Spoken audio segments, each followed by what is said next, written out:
Selamat petang, salam sejahtera. Terima kasih karena bersama dengan saya di Nazilin Unity Channel. Ini satu pendedahan paling unik dan paling menyengat untuk Tun Mahathir. Tun Mahathirlah yang paling kejam dengan PAS. Kini didukung pula. Itu pendedahan Anwar Ibrahim. Datuk Seri Anwar Ibrahim menyifatkan Tun Dr. Mahathir Mohamad kini adalah kumpulan terdesak sehingga terpaksa membuat kemunculan di atas pentas Perikatan Nasional PN. Saya tertarik dengan apa yang dinyatakan oleh Datuk Seri Anwar Ibrahim, Perdana Menteri kita ini, apabila beliau mengisytiharkan, menggelar Tun Mahathir Mohamad sebagai kumpulan terdesak yang mahu terpaksa membuat kemunculan semula. Menjadi persoalan saya ialah, apa sebenarnya yang Tun Mahathir mahu ini? Apa sebenarnya yang dia mau? Dulu di Barisan Nasional dia berehat, sudah bersara, muncul semula dalam Pakatan Harapan. Itu masih kita boleh faham. Dia nak tumbangkan kleptokrasi yang mana dia kata Najib, dan akhirnya Najib dah masuk penjara. Sekarang pula dia keluar lagi, dia keluar, dan akhirnya tiba-tiba bersama pula dengan PAS yang selama ini beliau keji kan, beliau kejam terhadap PAS. Tun M paling kejam dengan PAS, kata Anwar Ibrahim. Tapi yang menghairankan, apa yang menyebabkan Mahathir benar-benar terdesak seperti yang dinyatakan oleh Anwar Ibrahim ini untuk membuat kemunculan? Apa sebenarnya yang Mahathir nak kejar? Apa sebenarnya yang Mahathir nak peroleh semula? Sehingga Anwar Ibrahim menggelar mereka ini sebagai kumpulan terdesak. Apa yang mendesak mereka sehingga mahu muncul semula dalam pentas politik ini? Perdana Menteri mendakwa sebelum ini Dr. Mahathir Mohamad adalah individu yang paling kejam terhadap PAS, Sekolah Agama Rakyat dan mangsa dalam peristiwa Mamali. Namun kini didukung pemimpin parti terbabit. Bagaimanapun beliau berkata tindakan bekas Perdana Menteri itu tidak menjejaskan sokongan kepada Pakatan Harapan PH dan Barisan Nasional BN bagi menghadapi pilihan raya negeri PRN bulan depan. Beliau adalah kumpulan terdesak dan tiada ruang lain untuk dia heret, kata Anwar Ibrahim. Tun Dr. Mahathir Mohamad orang yang paling kejam terhadap PAS, Sekolah Agama Rakyat, mangsa Mamali. Namun kini didukung. Tidak mengalah itu hak dia, namun ia tidak menjejaskan sokongan kepada kami, kata Anwar Ibrahim dalam sidang media selepas majlis ramah mesra bersama warga Felda. Yang turut hadir ialah pengerusi Felda Datuk Seri Ahmad Sabri Sheikh. Kemarin Dr. Mahathir membuat kemunculan pertama beliau di atas pentas Perikatan Nasional di Kelantan dengan menyampaikan ucapan di hadapan puluhan ribu penyokong parti itu.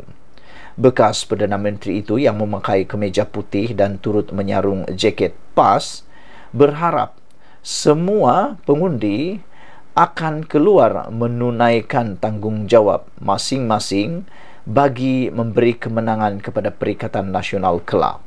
Naib Presiden PAS Datuk Muhammad Amar Nik Abdullah pula dilaporkan berharap keputusan Dr. Mahathir untuk memberi sokongan kepada Perikatan Nasional dapat membersihkan apa yang disifatkan sebagai kesilapan silam bekas Perdana Menteri itu.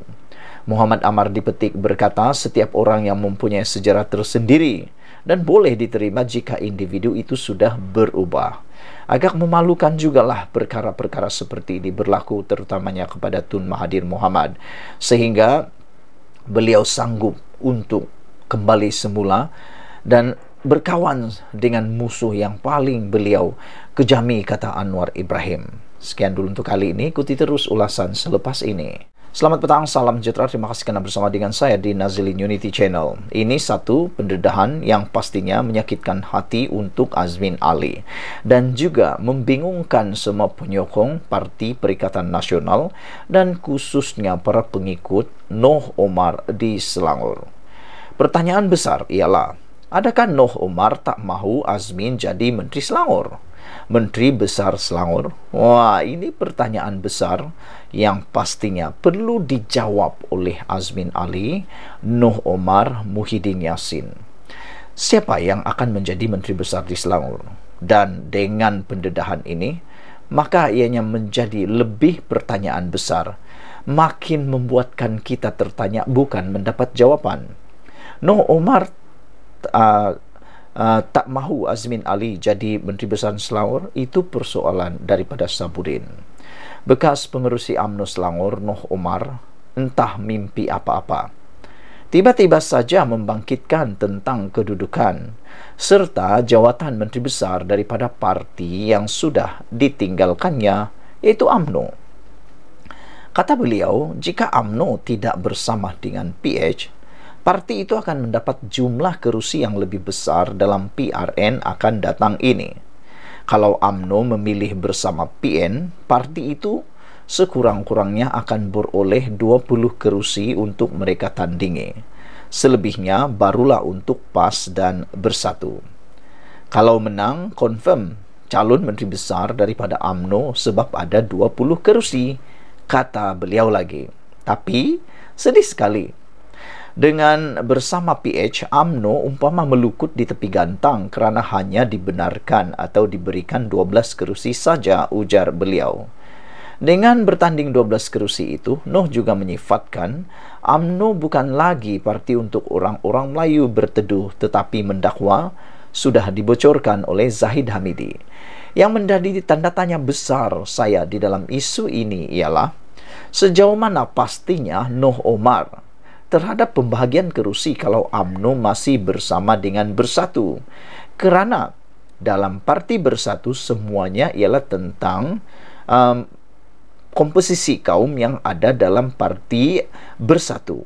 Parti Bersatu juga ialah parti yang didominasi oleh orang Melayu, yang berakar umbikan Melayu, orientasinya orang Melayu. Jadi oleh sebab itu, sejauh mana UMNO boleh mendapat kerusi 20 itu?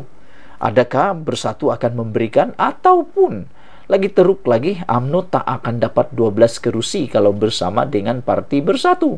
Karena parti Bersatu tentulah akan berebut untuk mendapatkan kerusi yang majoritinya orang Melayu, berbanding dengan Pakatan Harapan yang mana mereka lebih sistematik dan lebih baik di dalam pembahagian kerusi.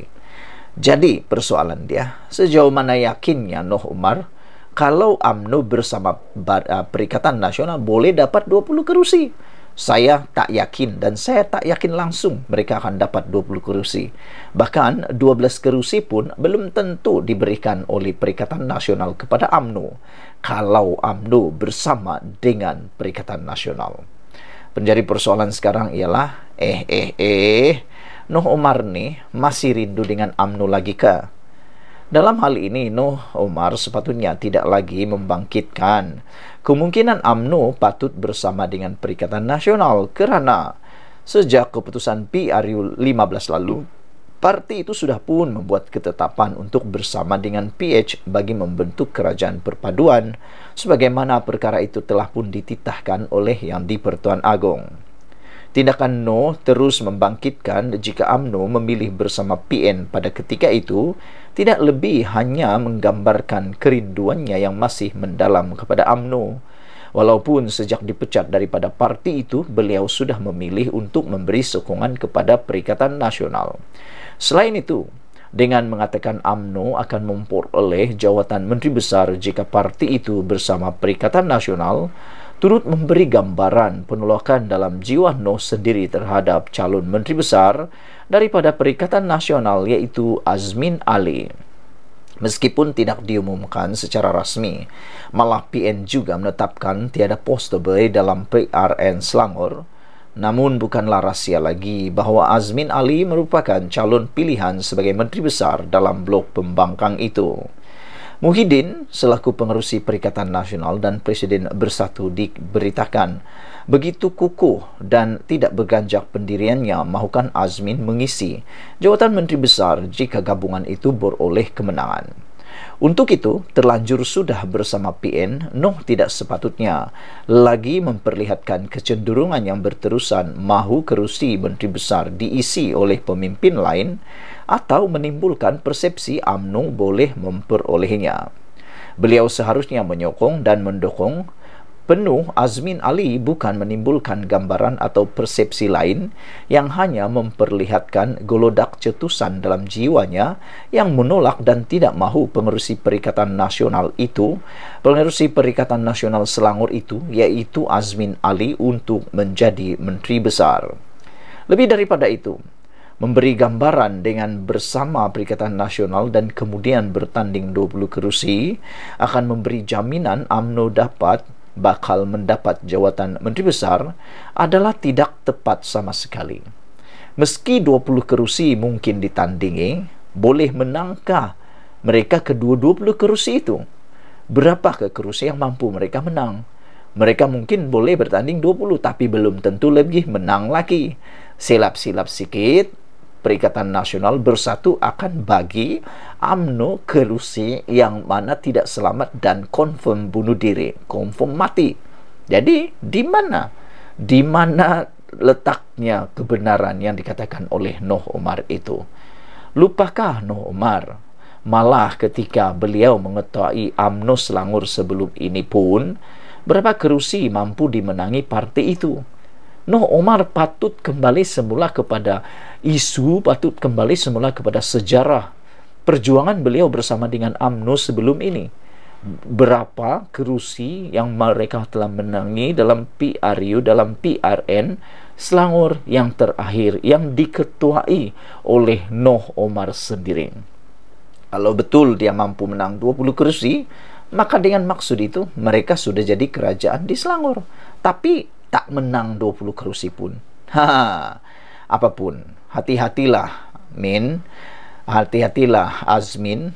Nampaknya seperti dalam selimut Perikatan Nasional ada musuh yang perlu diawasi juga.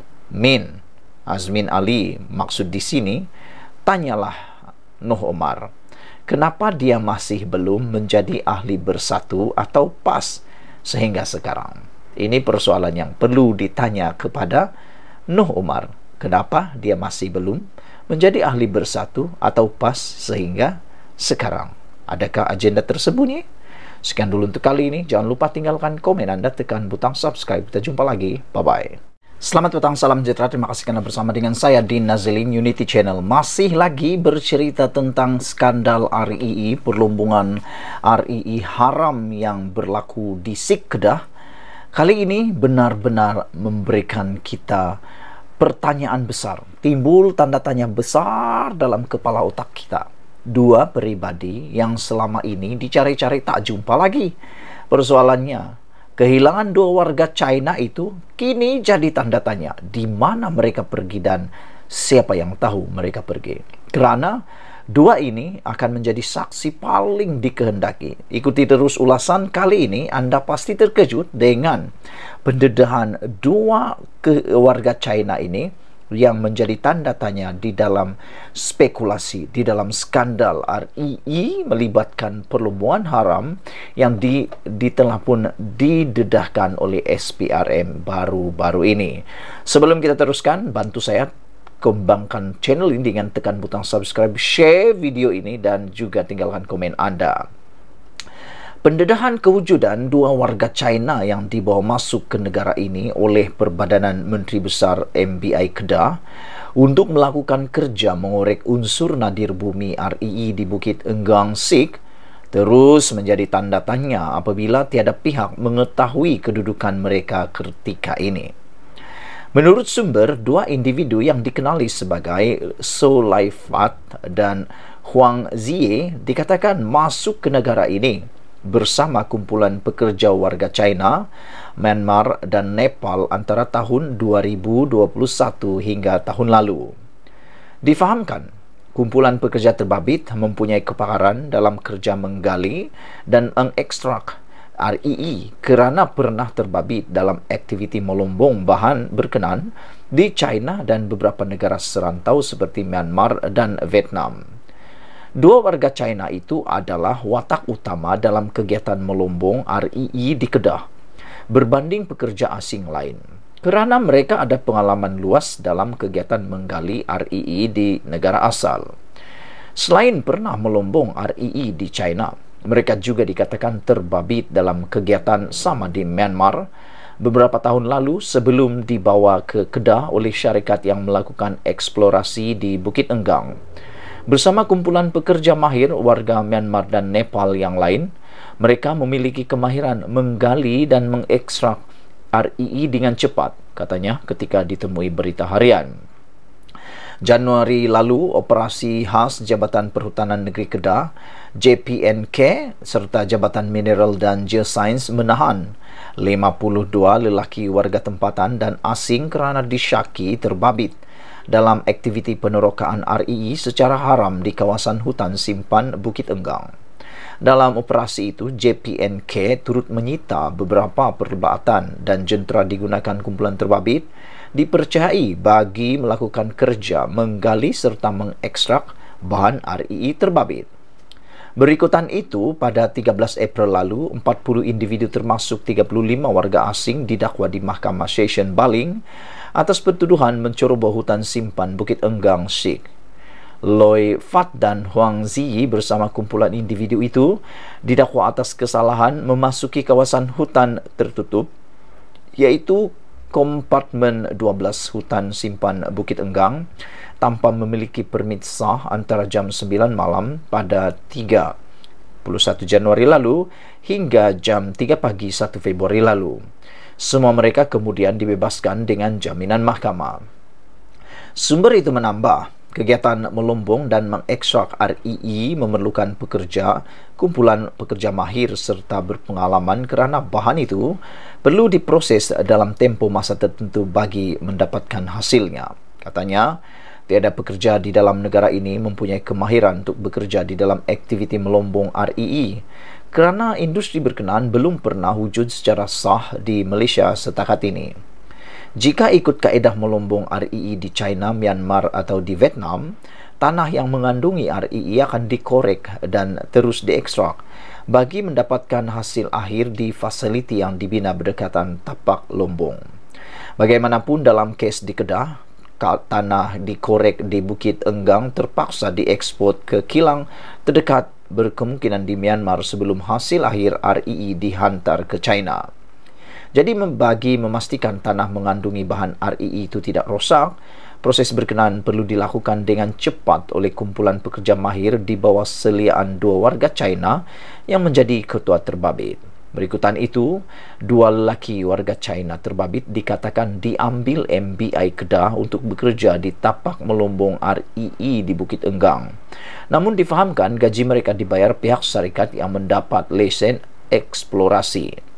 Minggu lalu, Menteri Dalam Negeri Datuk Seri Saifuddin Nasruddin Ismail mencabar Menteri Besar Kedah, Datuk Seri Muhammad Sanusi Maknor mendedahkan profil 2 lelaki warga China yang diambil bekerja di bawah MBI.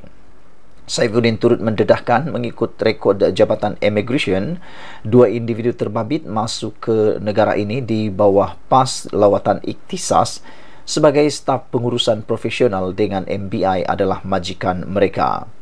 Berikutan itu, Muhammad Sanusi sebagai pengurusi MBI Kedah diminta menjelaskan status kedua-dua individu terbabit, berapa gaji, apa bidang tugas dan di mana mereka berada kini. Saifuddin juga mendedahkan 13 agensi kawal selia aktiviti perlombongan di negara ini pernah tidak memberi sebarang kelulusan kepada Kedah untuk melakukan aktiviti melombong REE di hutan simpang Bukit Enggang. Sebaliknya, beliau mendakwa kerajaan negeri di bawah pimpinan Muhammad Sanusi hanya memberikan kebenaran eksplorasi bawah enakmen mineral negeri kepada syarikat terbabit. Sebelum ini, Muhammad Sanusi menjelaskan pihaknya akan menghantar surat kepada Kementerian Dalam Negeri KDN untuk membawa pakar bagi tujuan penjelajahan dan penyediaan awal eksplorasi REE di Bukit Enggang. Katanya, pihaknya mengeluarkan surat sokongan kepada KDN kerana ketika itu Malaysia dilanda pandemik COVID-19 menyebabkan tiada pergerakan keluar masuk dibenarkan di negara ini dan China. Bagaimanapun, beliau menegaskan segala keputusan meluluskan atau tidak kemasukan pakar terbabit dibuat di KDN tanpa campur tangan negeri yang hanya memberikan sokongan. Sementara itu, SPRM sudah memanggil 12 saksi berhubung kes rasuah dan salah guna kuasa dalam isu kecurian unsur nadir bumi di Kedah. Ketua Pesuruhjaya SPRM Tan Sri Azam Baki berkata, pihaknya juga menjangkakan akan ada lagi saksi dipanggil untuk dirakam percakapan termasuk Muhammad Sanusi. Rabu lalu, SPRM menahan pegawai kanan MBI Kedah bersama seorang pengarah wanita sebuah syarikat bagi membantu siasatan kes kecurian REE membabitkan nilai rasuah berjumlah lebih RM13 juta. Itu dia, saudara-saudara sekalian, persoalan besar. Kehilangan 2 warga China kini jadi tanda tanya dan di mana mereka pergi. Sekian dulu untuk kali ini. Jangan lupa tinggalkan komen Anda, tekan butang subscribe. Kita jumpa lagi. Bye-bye. Macam yang saya cakap tadi, tentang menolak calon itu biasa. Tetapi yang tak biasa itu ialah sebab kenapa akar umbi marah dan memprotes Perikatan Nasional. Kerana mereka kata, Perikatan Nasional kata parti ini tak ada masalah, tak ada perpecahan, tak ada konflik dan sebagainya. Mereka kata parti ini paling bersih lah, kalau boleh lah katakan paling bersih di muka bumi lah. Macam itulah orang dakwa parti itu. Tapi rupa-rupanya baru bermula pilihan raya kempen ini dah ada insiden akar umbi memijak dan juga memprotes parti atau gabungan Perikatan Nasional. Jom saya nak cerita pada anda semua kenapa akar umbi menolak atau memprotes Perikatan Nasional. Ada orang yang suka, ada yang tak suka, kata Hamzah Zainuddin. Di dalam paparan konten kali ini, Anda boleh melihat beberapa gambar yang saya paparkan ini yang menunjukkan protes daripada akar umbi Perikatan Nasional. Ada yang memijak, ada yang membakar bendera Perikatan Nasional. Setiausaha Agung PN Hamzah Zainuddin menganggap protes terhadap calon gabungan parti itu di Kerusi Dun Batangkali, Selangor sebagai perkara yang biasa. Ada orang suka, ada tak suka, kata beliau. Hamzah diminta mengulas mengenai penolakan akar oleh ahli akar umbi bersatu di Hulu Selangor minggu lalu yang kecewa selepas gabungan itu didakwa mengenepikan ketua bahagian mereka Muhammad Anwar Muhammad Nur daripada bertanding di Batangkali. Ini menurut mereka semua, akar umbi tersebut berdasarkan foto yang tersebar di Facebook, ahli yang dikatakan tidak berpuas hati telah membakar dan memijak bendera Perikatan Nasional. Mereka mendakwa Perikatan Nasional telah memilih salah seorang lagi ahli jawatan kuasa pimpinan bahagian Hulu Selangor yang didakwa bersekutu dengan pengerusi Perikatan Nasional Selangor Azmin Ali dan bukannya Anwar. Menurut catatan di Facebook, akar umbi bersatu tempatan juga telah melancarkan gerakan memboikot calon berkenan dan berikrar untuk memastikan Perikatan Nasional kalah pada pilihan raya 12 Ogos ini. Sementara itu, Hamzah memberitahu pemberita Perikatan Nasional akan mengumumkan calon mereka untuk pilihan raya negeri Selangor Rabu ini.